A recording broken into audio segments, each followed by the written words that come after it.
A very good afternoon to all. Welcome back to MEFB 2013 Manufacturing Processes class. Okay, so we're currently discussing welding and joining processes. So we went through several welding processes. Okay, so before this we spoke about number one, atomic hydrogen arc welding. Okay, so the protective mechanism used was hydrogen gas to protect the weld area from oxidation. Number two, tungsten or metal inert arc welding, where the protective mechanism used was inert gas, argon and helium, to protect the weld area from oxidation. We also spoke about submerged arc welding, where submerged arc welding used a bare electrode, but the protective mechanism here that was used was a granular fusible flux supplied in the form of gas to protect the weld area from oxidation. It was also known as invisible welding. We also use stud. We spoke about stud arc welding. Stud arc welding is to flat end a stud to a flat surface, and in this case we did not use an external mechanism for welding as an electrode.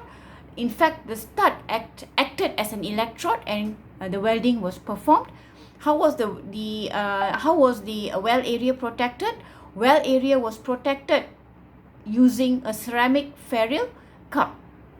Okay, so we also spoke about electroslag welding. Electroslag welding is to weld thick plates of metal, if you remember, and we protected the weld with copper plates, okay, in between.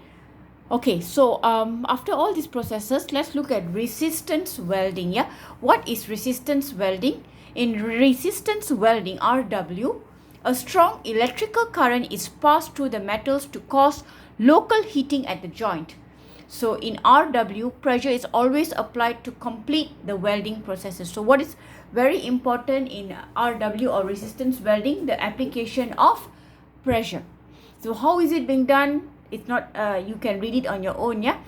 But most importantly, RW is the only welding process that uses a pressure application at the weld during heating.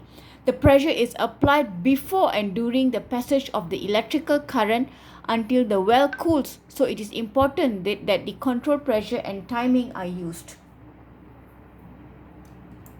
Okay, so if you look at resistance welding, there are three categories of resistance welding, which is the spot welding, projection welding, and resistance seam welding. So this is the family of welding, yeah. Spot welding, projection welding, resistance seam welding. So if you go through this process one by one, you will realize that there is a similarity, or there is a connection between the electrodes in all the three processes and the strength of the weld in all the three processes. So all the three are resistance welding, but they increase in terms of strength as they go down the curve, and also the type of electrode varies accordingly, yeah. So if you look at it, there are four phases of spot welding cycle. Okay, you have the squeeze time, where you squeeze the electrodes. You have weld time, where the welding takes place when you supply current for the welding process. Hold time, you shut off the current but the pressure is still on. And lastly, off time, where you release the pressure and the work is removed and moved to the next spot. So if you look at this, okay, so you have this is your spot welding, this is your electrode. So you have electrode on both sides, yeah. You have electrode on the top and bottom. So the first step, okay, let's look at one by one, yeah. So let's look at spot welding first. So if you look at spot welding is especially meant for welding sheet metals. So what is sheet metals again? Sheet metals are two thin pieces of metals, not block of metals, yeah. Two thin pieces of metals that needs to be joined in order for you to create a product. Okay, I will consider spot welding a very, very weak weld, because you are going to create spots consecutively. Okay, it's not going to be a continuous weld all throughout. So you say if this is your point, okay, so you have your electrodes, You have 4 phases to it. You have the squeeze time, where you squeeze the electrodes between the sheet metal. Then you have weld time, is when you supply current through the sheet metal.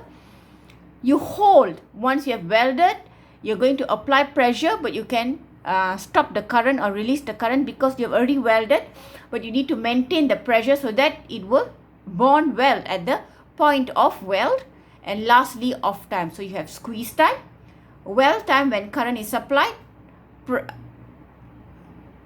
hold time when you switch off the current and apply pressure to make sure that it bonds well, and lastly, off time. Then you move on to the next spot. You can move on to another spot, and you can repeat the same process. Squeeze time, weld time when you supply current, hold time, switch off the current and apply pressure, and off time. And then you have another nugget here. So you can create nuggets, okay? But unfortunately, I consider this a very, very weak weld. Why? Because in between this, there is no welding, yeah? The metal plate is free. So if I were to apply some pressure and stretch it away or pull it away, you could separate it easily, okay? So it's only bonded at the point where you have welded and you have created a nugget, okay? So if it's here,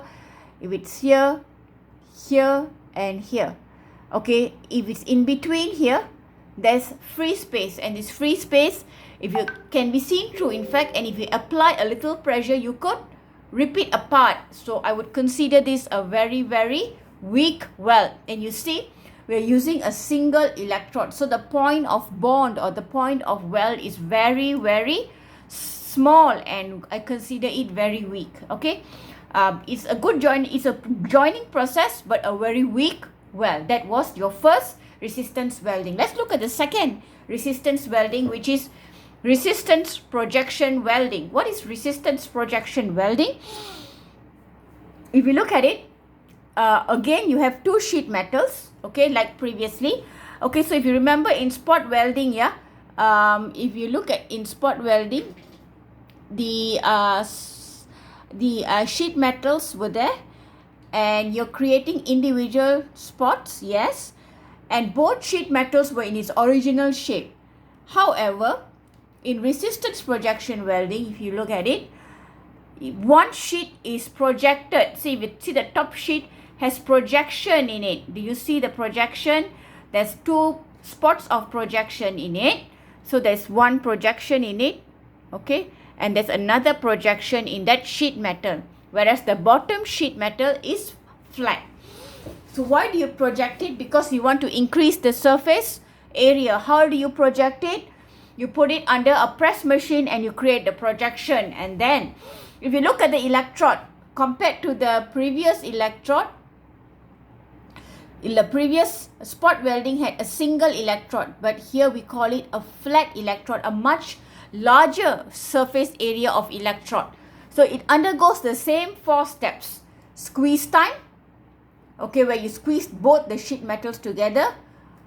Weld time, you supply current. Current flows through the electrode, through the sheet metal. The electrode here will supply the current. A point of joint will be melted and it will be bonded together. So now you see the surface area of bond is much larger. Yeah, it's much larger. Hold time, sorry. So after your welding, you hold it. You can switch off the current, but you continue applying pressure so that it bonds well. And then lastly is off time. So you have a much bigger surface area of bond. Therefore, as compared to spot welding, we will consider projection welding as a stronger weld. So you see there's a variation in the type of electrode used, okay? Spot welding uses single electrode. Projection welding uses flat electrode. In terms of strength, spot welding has a weaker weld. Projection welding has a stronger weld. Lastly, or the third one is resistance seam welding. You will see in this right hand corner of the PowerPoint, yeah? So resistance seam welding, another resistance welding, I would consider this the strongest weld because you see, number one, how is your electrode? Previously you had blocks of electrode, yeah? So now first of all, your material does not need to be a sheet metal. It can be any sort of material, any thickness. You can perform this resistance seam welding, number one. Number two, if you look at your electrode, it comes in the form of rollers like tires. Okay, so as the concept behind this resistance seam welding is, as the rollers roll or move forward simultaneously, this is going to create a overlapping spot. So it'll be like squeeze, hold, weld, off, squeeze, weld, hold, off, squeeze, weld, hold, off, until you get a straight line of overlapping welds, which is considered a straight line. This is considered the strongest weld among the three categories of resistance welding: spot welding, projection welding, and resistance seam welding. So if you see, like as I highlighted to you previously, there's a variation in the type of electrode used, and there's a variation in the strength of the weld. Okay, so if for exam purposes especially, I would love to ask you for comparison. Can you compare projection welding and resistance seam welding, spot welding and resistance seam welding? I may give you as part of your assignment or exam, so-called exam assignment. So please make sure you know your resistance seam welding properly.